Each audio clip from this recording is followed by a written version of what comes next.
How's your meditation practice going? It's actually going okay. It's going okay. Huh? I got back a couple of weeks ago from a 6-day retreat Mm-hmm. with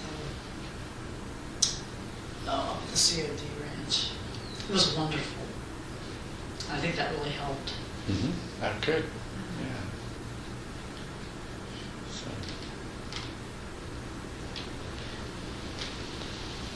What was it about it that helped? Well, we sat a lot, Yeah. and I think that just that experience was. Yeah, I think that's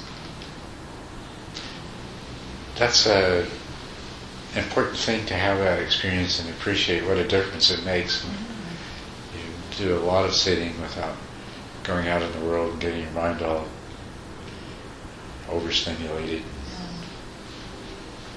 agitated and everything. So you've been keeping it up then that 2 weeks since?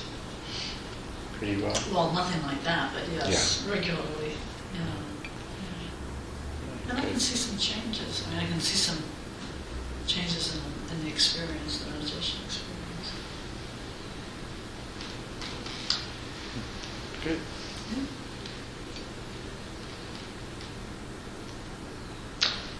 Does anyone have any meditation-related questions or anything you'd like to talk about?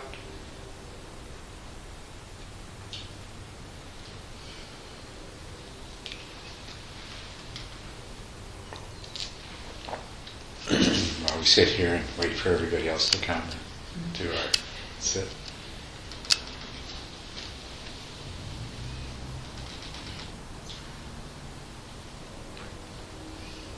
I'd like to know more about the loving kindness meditation and how that works. I have trouble doing it for myself. I don't have any trouble doing it for other people. Well,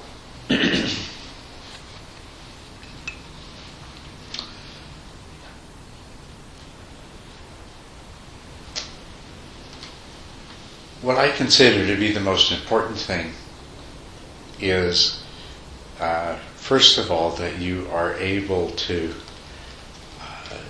generate the mental states of being free from suffering and ill will and of experiencing loving kindness and happiness.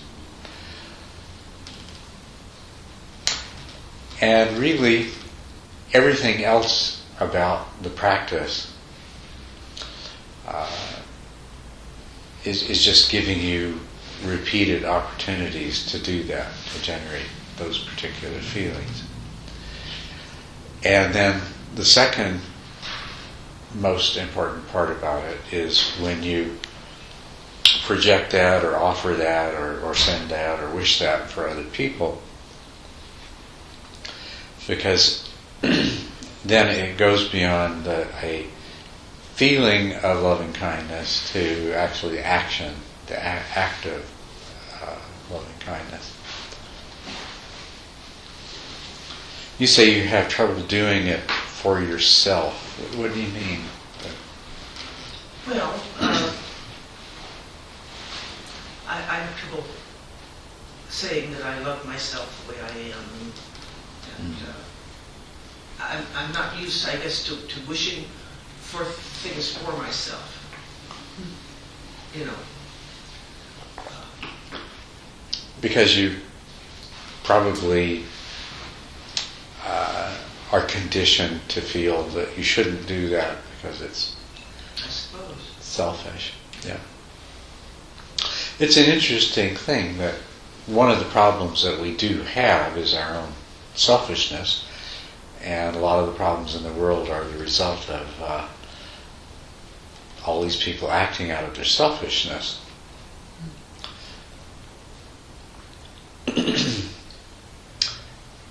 But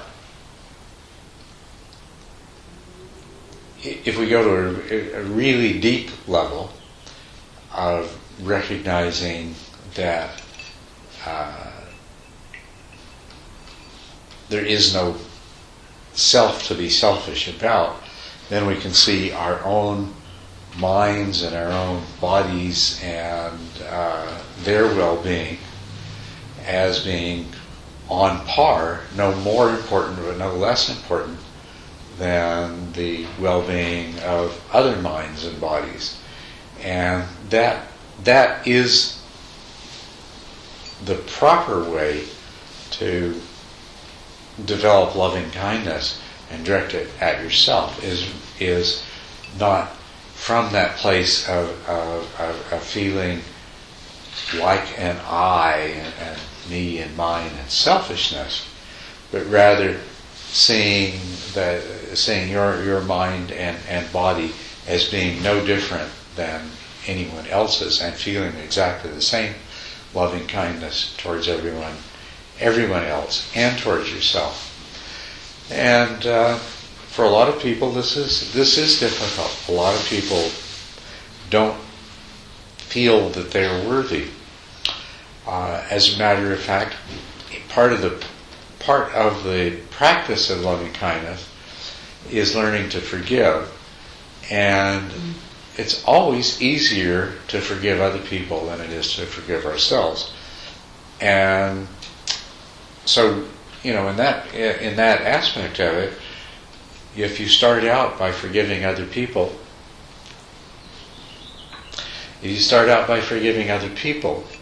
practice that, and start getting, becoming able to forgive other people more easily, then that's the way that you can come to the place that you can forgive yourself.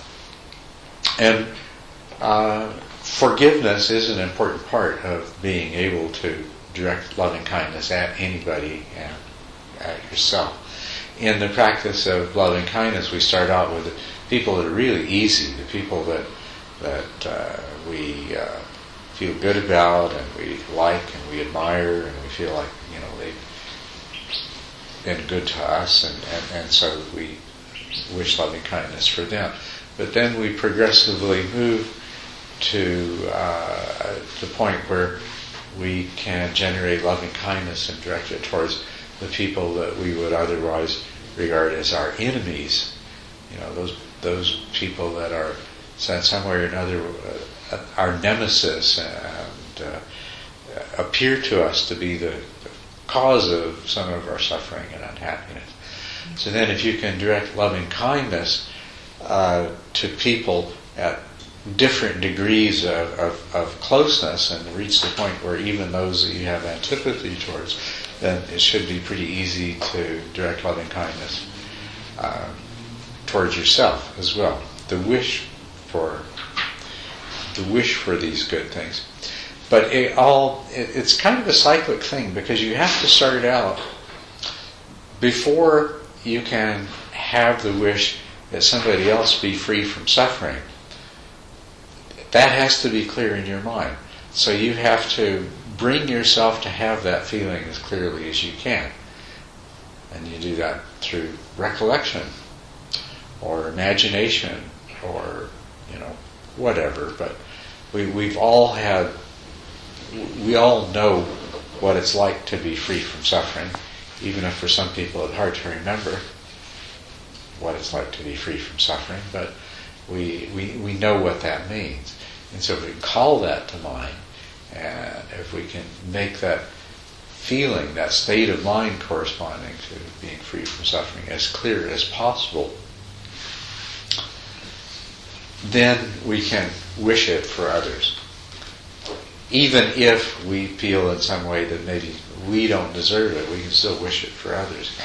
And then in that way, develop the skill so that eventually we can bring it back and wish that freedom from suffering on ourselves as well. And at least in the form of loving kindness meditation that I do, that's where we start, is with that feeling of being free from suffering, of being at ease, and the wishing for others that they be free from suffering. And then the next stage is freedom from ill will, from negative feelings of every kind. And once again, it's the same thing. Before we can generate that wish that somebody else be free from ill will, we have to recall in ourselves what that feels like. That feeling of being at peace with everything and everyone as much as possible. And then once we've done that, and then once we've practiced offering that to other people, and sending that to other people, then we reach the point where we're able to wish that for ourselves as well. Then after that comes the feeling of loving kindness itself as a positive state of mind that contributes to our overall sense of well-being. We've already been practicing loving kindness by wishing for others that they be free from suffering and ill will. But now, and hopefully by having done those two steps of the practice, which are acts of loving kindness, that we have, it's easy for us to ourselves call up that state of mind, that wonderful state of mind of what it's like to be filled with loving kindness and to have only that wish for loving kindness. And then, of course, we want everyone else to enjoy that wonderful state of loving kindness, including ourselves. And so you see, it's always cycling back on itself, and it's kind of it's like pulling yourself up by your bootstraps. It's starting with what you can do readily, and then moving by stages to what is more difficult to do. And then, of course, the fourth and final part of it is the feeling of happiness, contentedness, and happiness. And so, like with any meditation, you have to start out without great expectations and do the practice according to where you are and what you're able to do right now. So you call forth those feelings as best you can in the present moment when you're doing the practice, without judgment, without feeling like you should be able to do better. It's just to whatever degree you can genuinely generate those feelings. And then, two, we start out with sending this to somebody that it's very easy for us to send it to, without judging ourselves. We may call to mind somebody that we just really can't bring ourselves to want to send too much in the way of good wishes to this person. And that's all right. You don't judge yourself. The day will come, the time will come when you can. But what counts is that person came into your mind, and there is that intention that even if you can't do it now, you want to come to the point where you can wish for them these same qualities. And if you happen to find yourself at any time regarding yourself in this category, and a lot of people do, a lot of people find it difficult, as if they don't deserve these things, and it's really difficult to do them for themselves. Or the other thing is that they feel conditioned that they shouldn't do that I shouldn't want these things for myself.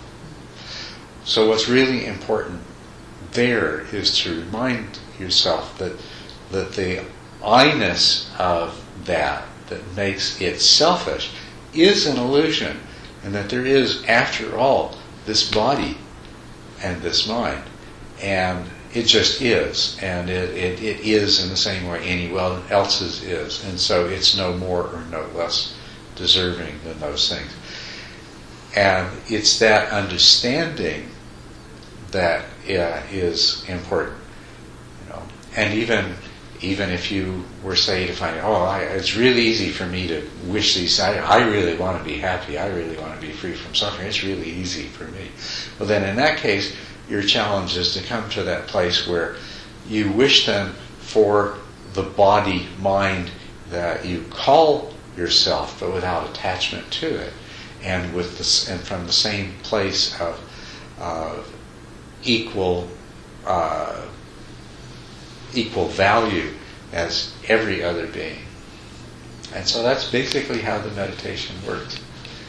But you have to remember that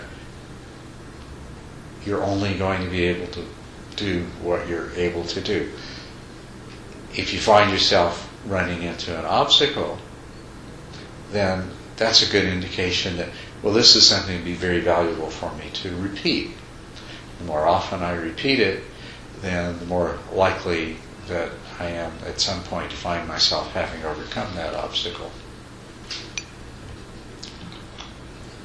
One of the things I have used it on is that, a year or so ago, I got very, very angry. I was going through the Saguaro West on those narrow roads, and there were like 30 or 40 bicycle riders who refused to move over. And I got very angry. And I get angry at the bicycle riders when they don't stay in their over, because and it finally dawned on me that I'm afraid they're going to get hit. You know, if they're not careful, because they don't stand a chance against a vehicle. So I try to project loving kindness towards them when I come to them, rather than anger. That's good. Yes. How does it work? It helps.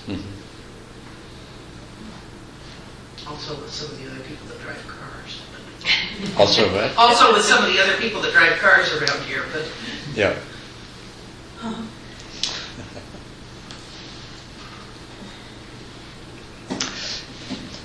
Well, it's very good if you can set aside your anger and replace it with loving kindness. But it's very important as a part of that to examine the anger and the way it makes you feel. Just as completely objectively as you can. well, I think it was when I was doing that it dawned on me that I was afraid of either hitting one of them or them getting hit by somebody else. Yeah. But of course, getting angry is absolutely useless in terms of for your sake or theirs, either one. That's right. Yeah. So it's good to recognize that. Yeah. Good for you.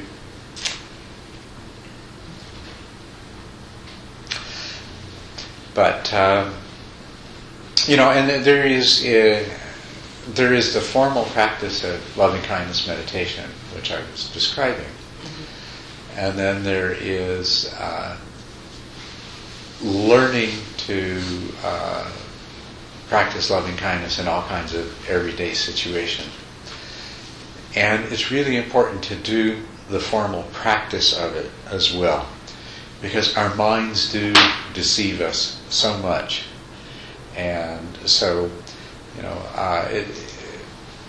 if you do it as a formal practice, then you get really clear on what is loving kindness, and you learn to detect the subtle signs of resistance in your mind, and recognize more readily what is actually happening in your own mind as you're dealing with these circumstances as they arise.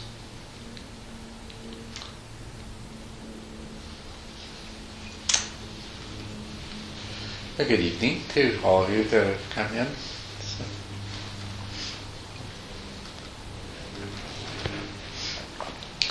Welcome. As you heard, we've just been talking about loving kindness, and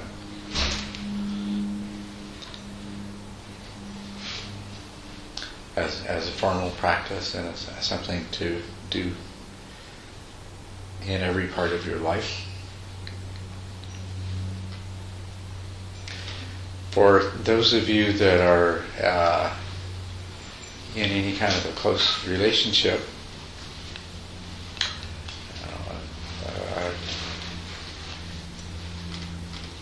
someone that you're very regularly in contact with, a very special way of practicing loving kindness meditation is one of seeing if you can, in your own mind, exchange yourself for the other person in all of these various kinds of interactions. And it starts out very simply by just trying to imagine what it's like to be the other person and try to remember what you have learned about them or what you know about them through your relationship, so that you can sort of ask yourself the question, well, okay, what would he or she like right now, or what does he or she feel like right now, or what might be troubling to him or her right now, just in terms of the present moment,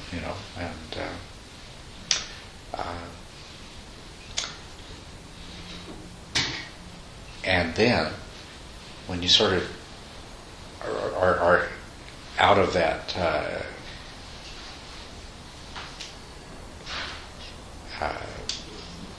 that place of being you and kind of being the other person, then you replace yourself with the other person, and then now you can come back into being in your own body and mind and say, okay, what would I, as this other person, like to have happen right now? It's a really wonderful practice to do. And if you do that in all kinds of real simple situations, like just casual, ordinary things without a lot of emotion or intensity, then you might find that you'll be able to find, starting to experience a little friction with this other person. So one of those kinds of situations arise, and then if you can remember, okay, let me exchange myself for this person in this circumstance. Okay. Produce a pretty remarkable change in. So it's a very powerful way to practice loving kindness, exchanging yourself, we have all the selfishness, right? We know what we want, we know what we'd like. So rather than just put it aside as a bad thing or let it go to waste, we can use it to help us improve the way that we interact with other people by using our natural, innate selfishness to see if we can become the other person and figure out what they need, what they want, and what we can do for them. Give it a try. Just experiment with it and see what happens.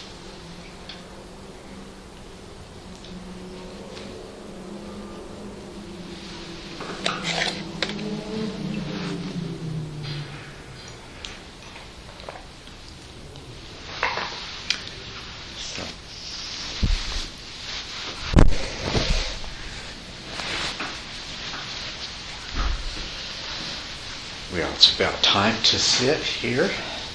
So if everyone, please make yourself comfortable.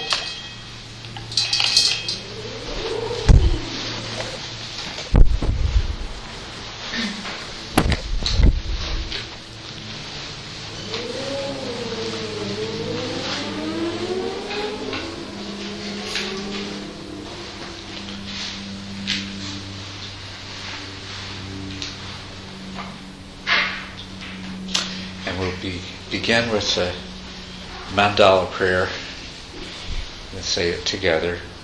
And it too is a form of practicing loving kindness towards yourself and others. It's a way of bringing yourself to to experience how wonderful it is what you are right now, a conscious human being with these senses and able to experience this world, and try to see it in a different way as a paradise of the Buddha. And then, having that experience, offer it to sentient beings everywhere. Okay, so here's the great earth, filled with the smell of incense, covered with a blanket of flowers, the great mountains, the 4 continents, wearing a jewel of the sun and the moon. In my mind I make of them a paradise of the Buddha, and I offer it to you all, sentient beings everywhere. By this deed, may all beings come to know the pure world, free from suffering.